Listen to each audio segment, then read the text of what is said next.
मुसलमानों का लव जिहाद की बात दे दें। योगी आदित्यनाथ की ये बात कर रहे थे। योगी आदित्यनाथ, मुझे पता है कि ये इनको अंडर ट्रेनिंग प्राइम मिनिस्टर हैं, ये फ्यूचर के प्राइम मिनिस्टर के तौर पे तैयार कर रहे हैं, और उनका एक ही नारा है, अखंड भारत। अखंड भारत का मतलब क्या है? अखंड भारत का मतलब सबको पता है। तो इसलिए ये जो बात की जा रही है ना कि अगले आर्मी चीफ के आने से पॉलिसी चेंज हो जाएगी, मुझे नहीं लगता। ये बर्बरियत वैसे ही चलेगी। आतंकवादी चाहे पाकिस्तान में हो, अफगानिस्तान में हो या हिंदुस्तान में, हम उसको मारेंगे। हम उन लोगों में से नहीं हैं कि एबटाबाद में किसी को जगह दे देते हैं ओसामा बिन लादेन की तरह। मत भूलिए कि आपने जगह दी, जिंदा पकड़ा था अमेरिका के फौज ने।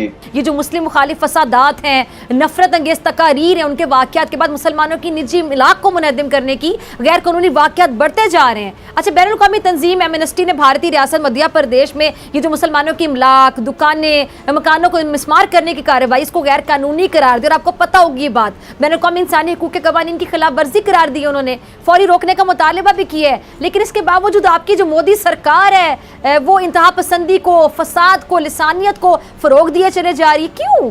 आपने बड़ा लाजिम सवाल पूछा है कि अमेरिका की एक रिपोर्ट आई और अमेरिका ने भारत की निंदा की।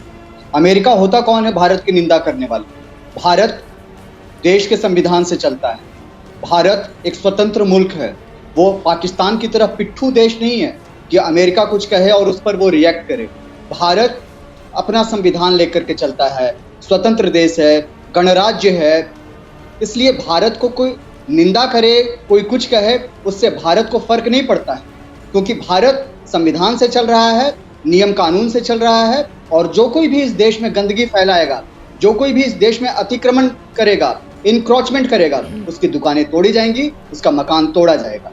अच्छा, यानी आप कह रहे हैं कि सही हो रहा है जो हो रहा है वहाँ पे? दुकानें तोड़ी जा रही हैं, मकान तोड़ा, किसी पे जुल्म हो रहा है, तो ये सही हो रहा है? आप मतलब आप इसके साथ एग्री कर रहे हैं? उसके साथ सरकारी जमीन पर कब्जे को आप जुल्म कहेंगे? हम आपके मकान पर कब्जा कर लें, क्या आप मुझे नहीं भगाएंगे? चलें शाह साहब, गुलाम मोहम्मद शाह साहब, ये सरकार की जो ये कहानी सुना रहे हैं नीरज, क्या ऐसे मामला ये है? ठीक है, गुलाम मोहम्मद शाह साहब। जी, मैं नीरज जी, पहले तो आपने कहा ना कि अमेरिका होता कौन है। अमेरिका वो है जिसके साथ आप क्वाड में बैठे हुए हैं। अमेरिका वो है कि जिसके सामने नरेंद्र मोदी जी की जुबान से आवाज नहीं निकलती। अमेरिका वो है कि जो आपको एक दफा कॉल करता है तो आप रशिया। मेरी बात सुन लीजिए ना, मैंने धीरज रखिए, मेरी बात अपनी बारी पे जवाब दीजिए। मैंने आपकी बात में नहीं बोला, थोड़ा सा आपकी आवाज नहीं दबाई जाएगी। दिल्ली रूट्स जो हमारे सामने थे, उसमें मुसलमान अंदर गए हैं, उसमें शजील इनाम अंदर गया है, उसमें मुसलमान जो एक्टिविस्ट थे उनको पकड़ा गया है। हिंदू एक भी जो वो निकले थे बंदूक लेकर के गोली मारो डैश डैश डैश जो भी, तो वो उनको तो किसी ने नहीं पकड़ा, क्योंकि वो भारत का हिंदुत्व देश है ना। और ये जो देश की ये बात कर रहे हैं लोकतंत्र की।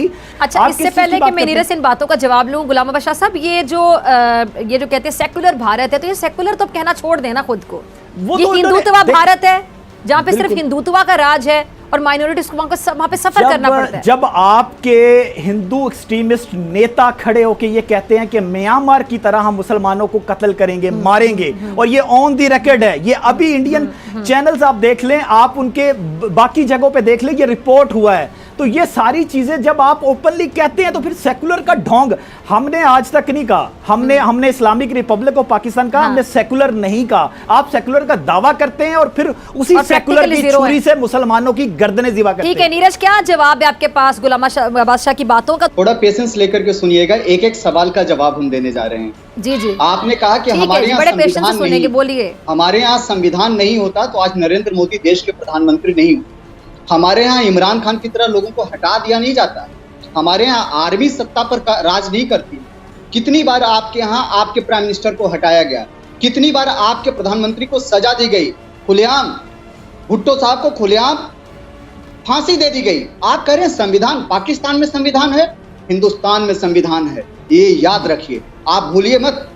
रही बात, आपने दो चार नाम लिए, अभी शाह साहब ने नाम लिए शर्जिल इमाम का। शर्जिल इमाम क्यों आज जेल में बंद है? उसके स्टेटमेंट्स को बताइए। भारत के साथ दुश्मनी करने वाले, भारत के साथ गद्दारी करने वाला हर शख्स शर्जिल इमाम खैर मनाए इस देश के संविधान का कि वो अब तक जिंदा है। अगर ऐसे लोग पाकिस्तान में होते तो कब कर उसको फांसी पर चढ़ा दिया गया होता। आप बात कर रहे हैं हिंदुस्तान की। हिंदुस्तान को मत समझाइए, मत बताइए कि आप हिंदुस्तान को क्या करना है। हिंदुस्तान जो कर रहा है वो सही कर रहा है। आपने कहा कि मुसलमानों पर जुर्म होता है। आप भूल जाते हैं कि जितने मुसलमान आपके देश में नहीं हैं, उससे कई गुना ज्यादा, कहीं ज्यादा इस देश में हैं। 21 करोड़ से ज्यादा मुसलमान इस देश में रहते हैं। आपकी पूरी जनसंख्या भी इसकी आधी से कम है। आप समझिए कि आप क्या हैं और हम क्या हैं और कितने मुसलमान रहते हैं। यहाँ हिंदुस्तान में हिंदू और मुसलमानों में प्यार है, सिख और ईसाई में प्यार है। आप चंद नाम लेकर के आते हैं और कहते हैं कि जुल्म हो रहा है।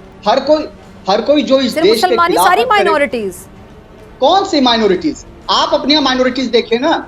1947 में आपके यहाँ माइनॉरिटीज की संख्या हमारे यहाँ माइनॉरिटीज को कुछ भी नहीं है, सब बड़े खुश आपके हैं। यहाँ हमारे यहाँ तो ऐसे कोई वाकयात पेश नहीं आते। अरे अरे अरे, आपके यहाँ तो कुछ नहीं होता। जो जबरन, और अगर कभी कोई इक्का दुक्का ऐसा वाकया पेश आएगा तो गुलाम वसीम को बता दें कि हमारी पूरी रियासत जालिम के साथ नहीं खड़ी होगी, मजलूम के साथ खड़ी होगी। ऐसा ही है गुलाम बादशाह साहब। अच्छा, अब में आपकी बात शादियां करते हैं, आप जबरदस्ती बच्चे पैदा करते हैं। हम जालिम को या जुल्म को सपोर्ट नहीं कर रहे होते। अच्छा चलिए, पूरी बात कर लीजिए। आप पाकिस्तान में क्या कर रहे हैं माइनॉरिटीज के साथ, ये किसी से छिपा नहीं है। 1947 में आपके यहाँ माइनॉरिटीज, अच्छा बताएं क्या कर रहे हैं, बताएं, आप बताएं वाकयात कुछ, हम भी फिर आपको बता देते कि आपके यहाँ कहाँ क्या क्या कुछ हो रहा है। डॉक्टर फिजा सुन लीजिए, आप बताएं ना कि हम क्या कर रहे हैं, बताएं आप। 1947 में माइनॉरिटीज 10% से ज्यादा थे। आज माइनॉरिटीज आपके यहाँ कितने हैं? 2.5-3% पर आ गए। कहाँ गए ये 7-8% की जो आबादी है, वो कहाँ चली गई? और बढ़ने से ज्यादा कम क्यों होती चली गई? ऐसा क्या कर दिया आपने? आप आदमखोर शेर तो है नहीं जो किसी इंसान को खा रहे हैं। बेसिकली आपने उनको भगा दिया, बेसिकली आपने उनको मार दिया, और जो बच गए उन पर जुल्म ढा रहे हैं, उनसे जबरदस्ती शादियां कर रहे हैं। आए दिन आप क्या टीवी धीरज रखिएगा। अच्छा, मेरी बात तो सुन लीजिए ना, हौसला तो रखिए ना थोड़ा सा। आपने कहा कि कॉन्स्टिट्यूशन के मुताबिक चलते हैं। आपकी सुप्रीम कोर्ट का ये एक जजमेंट मेरे पास पड़ा हुआ है। आपने मुसलमानों की बात की ना, ये 2018 में उत्तराखंड की हाई कोर्ट ने एक जजमेंट दिया और उन्होंने कहा कि स्पीकर की जो अजान दी जाती है, स्पीकर की आवाज 5 डिसेबल तक महदूद रखी जाए। डॉक्टर साहब, इंटरेस्टिंग बात पता क्या है? इंटरेस्टिंग बात ये कि जब इंसान सांस लेता है ना, तो उसकी आवाज 10 डिसेबल होती है। चलिए नीरज, कुछ तो सच बता दें ना, नरेंद्र मोदी से इतना मेरा ना डरा करें आप। अरे कोई नहीं डर रहा मैडम, पाकिस्तान केवल डरता है, और वाकई कोई नहीं सच बताएं। हम मुस्कुरा रहे हैं, क्योंकि मुझे पता है कि उस डर से आप कांप रहे हैं।